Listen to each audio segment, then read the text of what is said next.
अस्सलामुअलैकुम वरहमतुल्लाहि वबरकातुहू। ये जो स्क्रीन पर आप 6 लोगों के फ़ोटोज़ देख रहे हैं, ये 6 लोग वो हैं जिसमें से एक को उम्र कैद की सज़ा सुनाई गई थी और 5 मुल्ज़िमीन को फांसी की सज़ा सुनाई गई थी। जमीयत उलमा ने इनका मुकदमा ख़ुद लड़ना शुरू किया सैयद मौलाना अरशद मदनी साहब दामत बरकातुहुल आलिया के हुक्म पर। और अल्हम्दुलिल्लाह आज के अखबार में जो ख़बर पढ़ने को मिली वो ये थी जो आप स्क्रीन पर देख सकते हैं। 5 मुल्ज़िमीन की फांसी और एक की उम्र कैद की सज़ा कल अदम। आप लोगों को पता होगा, मैं याद दिला दूं कि 31 दिसंबर सन 2007 की रात को जब रामपुर शहर में नए साल का सेलिब्रेशन हो रहा था तो CRPF जवानों का एक कैंप है, उस पर एक आतंकी हमला हुआ और उस हमले में कई लोग गिरफ्तार किए गए।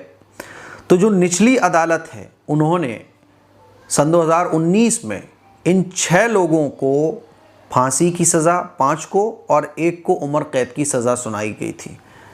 निचली अदालत के इस फैसले को सैयद मौलाना अरशद मदनी साहब के हुक्म पर जमीयत उलमा ने advocate MS Khan, advocate Anil Bajpai और एडवोकेट सिकंदर खान के ज़रिए इलाहाबाद के हाई कोर्ट में चैलेंज किया और इलाहाबाद हाई कोर्ट ने आज ये फ़ैसला सुनाया कि इन 5 मुल्ज़िमीन की जो फांसी है इसको ख़त्म किया जाए और एक की जो उम्र कैद है इसको भी ख़त्म किया जाए।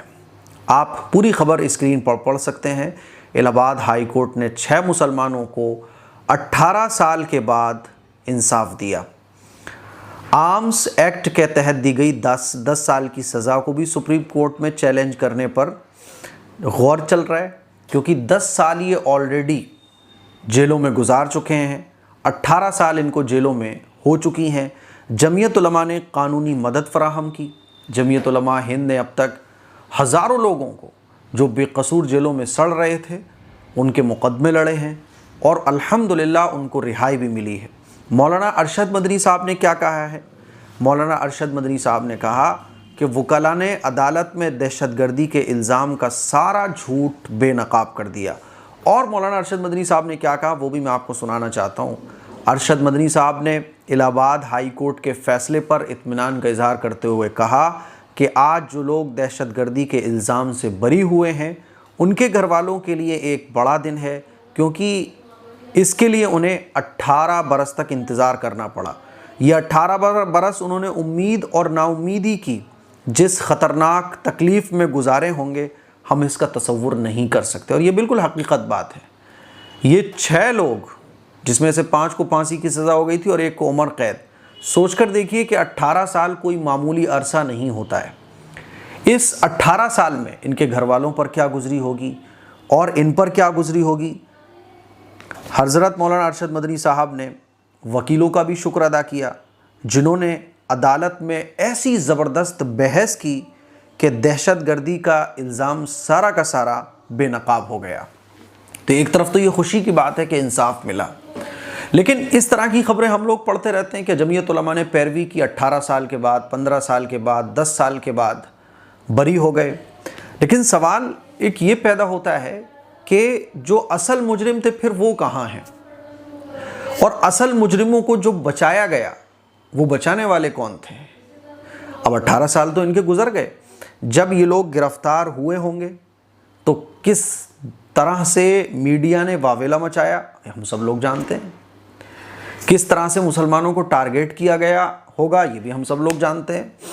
और इनकी फैमिलीज़ को किस तरह से लोगों ने फिर हिकारत की नज़र से देखा होगा, इनकी फैमिलीज़ की कैसे बेइज्जती की गई होगी।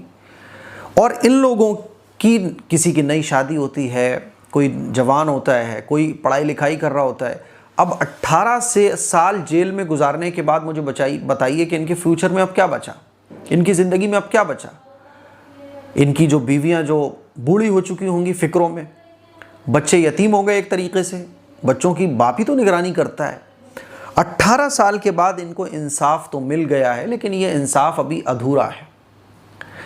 CRPF के कैंप पर जिन लोगों ने हमला किया वो हमला करने वाले कौन थे? अगर ये बेकसूर निकले 18 साल के बाद, तो जिन्होंने हमारे जवानों पर हमला किया, जिन्होंने हमारे मुल्क में आतंकी हमला किया, वो कौन थे? अगर ये बेकसूर है तो, क्योंकि ये तो पकड़ गए, इनको उम्र कैद की सज़ा हो गई, फांसी की सज़ा हो गई, तो फिर असल मुजरिम कौन थे? और अगर असल मुजरिम कोई और थे तो उनको बचाने वाले कौन थे? और अगर इनके ऊपर कार्रवाइयाँ गलत थीं, 18 साल इनके जेल में गुजर गए, तो इनकी ज़िंदगियों को जिन लोगों ने बर्बाद किया, उनके ऊपर क्या कार्रवाई हुई, उनके ऊपर क्या सख्ती हुई?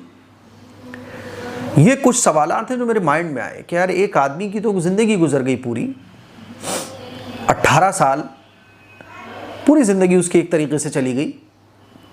जेल में से निकलने के बाद फिर क्या होता है? आदमी मेंटली इतना प्रिपेयर नहीं होता है, फिजिकली इतना प्रिपेयर नहीं होता है। अब इसके पीछे जो लोग थे जिन्होंने असल मुजरिमों को बचाया और जिन्होंने इनको फंसाया, जिन्होंने इन पर गलत चार्जेस लगाए, उन पर भी एक्शन हमारी अदालतों को लेना चाहिए, ताकि गलत कार्रवाई करते वक्त अधिकारी 10 बार सोचे कि बाद में मैं पकड़ा जाऊंगा तो मेरा क्या होगा। इस तरह से लोगों को इंसाफ मिलता है। हम अपनी अदालतों का शुक्रिया अदा करते हैं, लेकिन अदालतों से हम ये भी कहना चाहते हैं कि असल फिर मुजरिमों को बचाने वाला और इनकी ज़िंदगियों को बर्बाद करने वाले जो लोग होते हैं, चाहे वो किसी भी ग्रुप से रिलेटेड हों, उन पर कार्रवाइयाँ क्यों नहीं होती हैं? कि ये आंख बंद करके बेकसूर लोगों को पकड़ते हैं, और अगर कोई कसूरवार होता भी है तो उसके पर होता केस है, दूसरा लगा दिया जाता है उसको, उस पर UAPA। मुझे ये ख़बर पढ़ने के बाद बहुत अफसोस हुआ, लेकिन शुक्र भी अल्लाह का मैंने अदा किया कि चलो इनके घर वालों के लिए वाकई खुशी का दिन है कि इनके लाल, इनके शौहर, इनके आँखों के तारे, घर का सुकून है ना, माँ बाप के दिल का टुकड़े अभी 18 साल के बाद निकले जेलों से, वाकई खुशी का दिन है। जमीयत उलमा का हम शुक्रिया अदा करते हैं, सैयद मौलाना अरशद मदनी साहब दामद बरकातुहुल आलिया का शुक्रिया अदा करते हैं कि जमीयत ने इन ऐसे वकला को हायर करने के बाद इस तरह का केस लड़ा। सोच कर देखिए कि किस तरह का केस बनाया होगा कि उसको साबित करने के लिए 18 साल लग गए, और 18 साल के बाद अल्हम्दुलिल्लाह इनको रिहाई मिली है।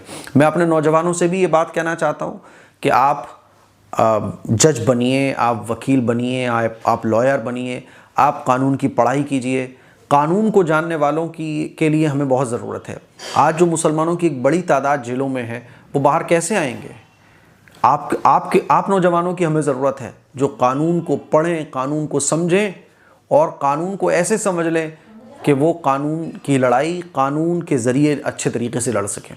अब ये जो गलत तरीके से जेलों में डाल दिया जाता है, तो जाहिर सी बात है आप अगर वकील होगे, कौम की खिदमत आप कर सकोगे कि इसका केस मैं फ्री लड़ूंगा। ये मेरी आपसे दर्दमंदाना अपील है। एक मरतबा फिर हम अल्लाह का शुक्र अदा करते हैं और मौलाना अरशद मदनी साहब को हम दुआएं देते हैं, अल्लाह ताला उनकी उम्र में बरकत दे, जान माल में उनकी बरकत दे, जमीयत उलमा की अल्लाह ताला हिफाजत फरमाए। अस्सलामु अलैकुम व रहमतुल्लाहि व बरकातुहू।